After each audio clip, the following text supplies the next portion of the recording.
Hi friends, welcome back to me Arpita vlogs. ಇವತ್ತಿನ ವಿಡಿಯೋದಲ್ಲಿ ನಾನು ಒಂದು ಸ್ವೀಟ್ ರೆಸಿಪಿನ ತೋರಿಸ್ತಾ ಇದ್ದೀನಿ. ಇದು ನಮ್ಮ ಕಡೆ ಗಿಣ್ಣ ಅಂತ ಕರೀತಾರೆ ಮತ್ತು ಒಂದೊಂದು ಕಡೆ ಒಂದೊಂದು ರೀತಿಲಿ ಮಾಡ್ತಾರೆ. ನಮ್ಮ ಮನೆಯಲ್ಲಿ ನಮ್ಮಮ್ಮ ಹೇಗೆ ಮಾಡ್ತಾರೆ ಅಂತ ನಾನು ಈ ವಿಡಿಯೋದಲ್ಲಿ ತೋರಿಸ್ತಾ ಇದ್ದೀನಿ. ಇದು ತುಂಬ ರುಚಿಯಾಗಿರುತ್ತೆ. ಚಪಾತಿ ಜೊತೆಗೆ ಮತ್ತು ರೊಟ್ಟಿ ಜೊತೆಗೆ ತಿನ್ಬೋದು. ತುಂಬ ರುಚಿಯಾಗಿರುತ್ತೆ. ಮತ್ತು ಇದನ್ನು ಹಸು ಅಥವಾ ಎಮ್ಮೆ ಕರು ಹಾಕಿದಾಗ 15 ದಿನದೊಳಗಡೆ ಮಾಡ್ತಾರೆ. ಆವಾಗ ಮಾಡಿದ್ರೆ ತುಂಬ ರುಚಿಯಾಗಿರುತ್ತೆ ಅಂತ ನಾನಿಲ್ಲಿ ಇವತ್ತು ಎಮ್ಮೆ ಹಾಲಿಂದ ಮಾಡ್ತಾಯಿದ್ದೀನಿ. ನೀವು ಹಸುವಿನ ಹಾಲಿನ ಕೂಡ ಬಳಸ್ಕೊಂಡು ಮಾಡ್ಕೋಬೋದು. ಇದು ಮಾಡೋದು ಕೂಡ ತುಂಬಾ ಈಸಿ ಮತ್ತು ತುಂಬ ಟೇಸ್ಟಿಯಾಗಿರುತ್ತೆ. ಇದನ್ನು ಹೇಗೆ ಮಾಡೋದು, ಯಾವ ರೀತಿ ಮಾಡೋದು ಮತ್ತು ಇಂಗ್ರೀಡಿಯೆಂಟ್ಸ್ ಏನೇನು ಬೇಕು ಅಂತ ನೋಡ್ಕೊಂಬರೋಣ ಬನ್ನಿ. ನಾನಿಲ್ಲಿ 3/4 ಲೀಟ್ರು ಆಗೋವಷ್ಟು ಹಾಲನ್ನು ತಗೊಂಡಿದ್ದೀನಿ ಮತ್ತು ಅವಲಕ್ಕಿನ ನೆನೆಸಿ ಇಟ್ಕೊಂಡಿದ್ದೀನಿ 10 ನಿಮಿಷ. ಪುರಿ ತೊಗೊಂಡಿದ್ದೀನಿ 1 ಲೀಟ್ರು. ಕಡಲೆ ಹುಡಿನ ತೊಗೊಂಡಿದ್ದೀನಿ.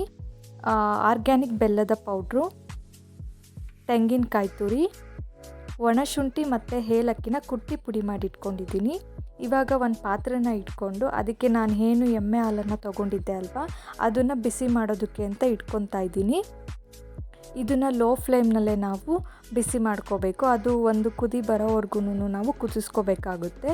ಲೋ ಫ್ಲೇಮ್ನಲ್ಲೇ ಇಟ್ಕೋಬೇಕು. ಹೈ ಫ್ಲೇಮ್ ಇಟ್ಟರೆ ಅದು ಒತ್ತೋಗ್ಬಿಡುತ್ತೆ. ಹಾಗಾಗಿ ಇವಾಗ ಇದು ನೋಡಿ ಕುದಿ ಬರ್ತಾ ಇದೆ, ಸ್ವಲ್ಪ ಉಕ್ಕಿ ಬರ್ತಾ ಇದೆ, ನೊರೆ ಥರ. ಈ ಥರ ಉಕ್ಕಿ ಬರಬೇಕು ಇದು. ಇವಾಗ ಒಂದು ಸಲ ನೀಟಾಗಿ ಕೈ ಆಡಿಸ್ಕೊತಾ ಇದ್ದೀನಿ. ತುಂಬ ಅಂದರೆ ತುಂಬ ರುಚಿಯಾಗಿರುತ್ತೆ. ಇದಕ್ಕೆ ನಾನಿವಾಗ ಆರ್ಗ್ಯಾನಿಕ್ ಬೆಲ್ಲನ ತೊಗೊಂಡಿದ್ದೆ, ಅದನ್ನು ಸೇರಿಸ್ಕೊತಾ ಇದ್ದೀನಿ. ನೀವು ಡೈರೆಕ್ಟಾಗಿ ನಾರ್ಮಲ್ ಬೆಲ್ಲನೇ ತೊಗೊತೀರಾ ಅಂತ ಅಂದರೆ ನೀವು ಪಾಕ ಮಾಡಿಕೊಂಡು ತೊಗೋಬೋದು. ಪಾಕ ಮಾಡಿಕೊಂಡು ಸೋಸ್ಕೊಂಡು ಇವಾಗ ಹಾಕ್ತಾಯಿದ್ದೀನಿ ಅಲ್ವಾ, ಈ ಜಾಗಕ್ಕೆ ನೀವು ಪಾಕನ ಕೂಡ ಸೇರಿಸ್ಕೋಬೋದು. ನಾನಿಲ್ಲಿ ಬೆಲ್ಲದ ಪೌಡ್ರನ್ನ ಯೂಸ್ ಮಾಡ್ತಾಯಿದ್ದೀನಿ. ಸಕ್ಕರೆನ ಕೂಡ ಹಾಕ್ಬೋದು, ಬಟ್ ಬೆಲ್ಲ ಹಾಕಿದ್ರೇ ಟೇಸ್ಟ್ ಇರುತ್ತೆ. ಈ ಥರ ಬೆಲ್ಲ ಹಾಕಿದ ಮೇಲೆ ನೋಡಿ ಒಡೆದೋಗುತ್ತೆ. ಇದು ಸ್ವಲ್ಪ ಒಡ್ಕೊಂಡಿರೋ ಥರ ಆಗುತ್ತೆ. ಇವಾಗ ಇದಕ್ಕೆ ನಾನು ಏಲಕ್ಕಿ ಮತ್ತು ಶುಂಠಿನ ಕುಟ್ಟಿ ಪುಡಿ ಮಾಡಿದ್ದೆ ಅಲ್ವಾ, ಅದನ್ನು ಸೇರಿಸ್ಕೊಂಡೆ. ಇವಾಗ ತೆಂಗಿನಕಾಯಿ ತುರಿನ ಹಾಕ್ಕೊತಾ ಇದ್ದೀನಿ.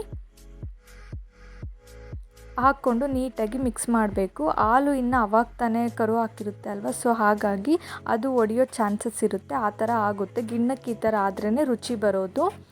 ಒಂದೊಂದು ಕಡೆ ಒಂದೊಂದು ಥರ ಮಾಡ್ತಾರೆ. ನಮ್ಮ ಕಡೆ ಈ ಥರ ಮಾಡ್ತೀವಿ ನಮ್ಮ ಮನೆಯಲ್ಲಿ. ನೀವು ಕೂಡ ಒಂದು ಸಲ ಟ್ರೈ ಮಾಡಿ, ತುಂಬ ಟೇಸ್ಟಿಯಾಗಿರುತ್ತೆ. ನೋಡಿ ಈ ಥರ ಆಗ್ತಾಯಿದೆ. ಇವಾಗ ಇದಕ್ಕೆ ನಾನು ಸ್ವಲ್ಪ ಅವಲಕ್ಕಿನ ಸೇರಿಸ್ಕೊತಾ ಇದ್ದೀನಿ. ಇದನ್ನು ತೊಳ್ಕೊಂಡು ನೀಟಾಗಿ 10 ನಿಮಿಷ ನೆನೆ ಹಾಕಿದ್ದೆ. ಇವಾಗ ಅವಲಕ್ಕಿನೂ ಹಾಕ್ಕೊಂಡು ನೀಟಾಗಿ ಒಂದು ಸಲ ಮಿಕ್ಸ್ ಮಾಡ್ಕೋಬೇಕು. ನಾವು ಡೈರಿಯಿಂದ ತೊಗೊಂಬಂದಿರೋ ಹಾಲಿಂದ ಕೂಡ ಮಾಡ್ಕೋಬೋದು.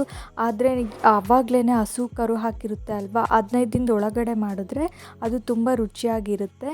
ಒಂದೊಂದು ಕಡೆ ಒಂದೊಂದು ರೀತಿನಲ್ಲಿ ಮಾಡ್ತಾರೆ. ಈ ಥರ ನೀವು ಟ್ರೈ ಮಾಡಿಲ್ಲ ನಿಮ್ಮ ಮನೆಯಲ್ಲಿ ಅಂದರೆ ಖಂಡಿತ ಒಂದು ಸಲ ಮಾಡಿ ನೋಡಿ, ತುಂಬ ರುಚಿಯಾಗಿರುತ್ತೆ.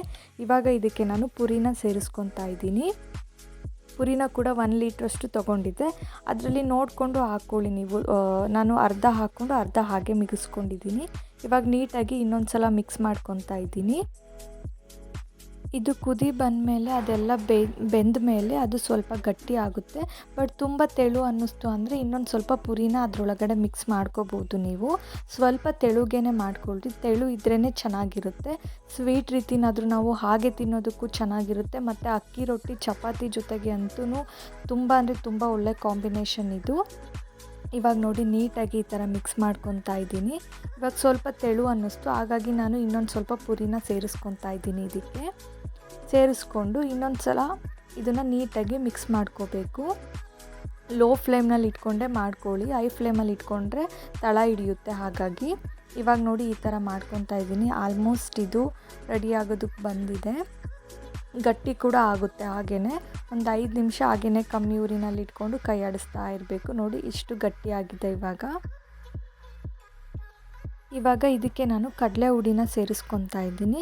ಇದು ಕಡಲೆನ ಮಿಕ್ಸಿ ಜಾರ್ಗೆ ಹಾಕ್ಕೊಂಡು ಗ್ರೈಂಡ್ ಮಾಡ್ಕೊಂಡಿರೋದು ಅಷ್ಟೇ, ಮತ್ತು ಬೋನ್ದಿಟ್ಟು ಆ ಥರದ್ದೇನಲ್ಲ. ಕಡಲೆನ ಡೈರೆಕ್ಟಾಗಿ ಜಾರ್ಗೆ ಹಾಕ್ಕೊಂಡು ಪೌಡ್ರ್ ಮಾಡ್ಕೊಂಡು ಹಾಕ್ಕೊತಾ ಇದ್ದೀನಿ. ಇವಾಗ ನೀಟಾಗಿ ಇನ್ನೊಂದು ಸಲ ಮಿಕ್ಸ್ ಮಾಡಿಕೊಂಡ್ರೆ ಸರ್ವಿಂಗ್ ಬೌಲ್ಗೆ ಟ್ರಾನ್ಸ್ಫರ್ ಮಾಡಿಕೊಂಡ್ರೆ ಗಿಣ್ಣ ರೆಡಿ ಆಯಿತು. ನೋಡ್ತಾ ಇದ್ದೀರಾ ಎಷ್ಟು ಗಟ್ಟಿಯಾಗಿ ಚೆನ್ನಾಗಿ ಬಂದಿದೆ ಅಂತ.